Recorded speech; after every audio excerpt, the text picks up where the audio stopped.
د چارسد اګرا علاقې تاج محل بیبي په وجود ضعیفه ده، خو بابړې واقعه په ذهن کې لا اوس هم تازه ده. د بابړې پیښې سترګو لیدلې حال بیانونکي اوس د برابر دي او تاج محل بیبي هم دغه واقعه په خپلو سترګو نه ده لیدلې، خو د پیښو وروسته هغه ځای ته ورغلې وه او د هغې ورځې حال په دې ټکو بیانوي.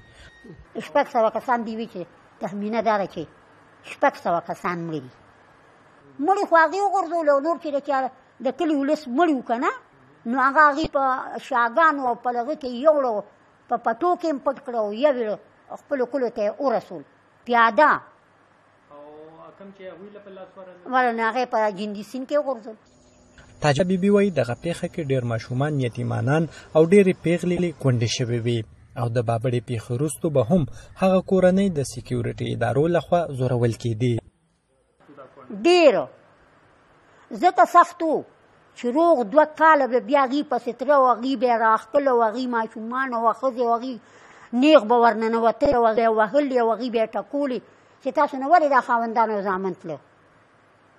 داسې حال نو. او د لیاقت علي خان او د قیوم خان، زه اوس هم لیاقت علي خان مې بله شپه راغلي وو نو په ټي وي نو هم مې ډېرې خیرې کړې، دا خو هغه اډر قیوم خان له ورکړی. تاج محل بیبي وایي په هغه وخت د خدای خدمتګارانو پر ضد پروپاګانډا وه چې د پاکستان مخالفه دي.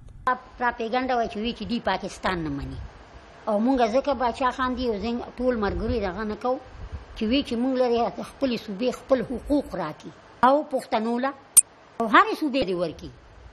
نه پاکستان نه منلو هېڅ خبره نه وه. د تاج محل بیبي ټول خاندان خدایي خدمتګاران دي او وایي باچا بابا په تواتر سره د دوی ځای ته راتلو او د پښتنو یو ډیوه ریډیو ټي وي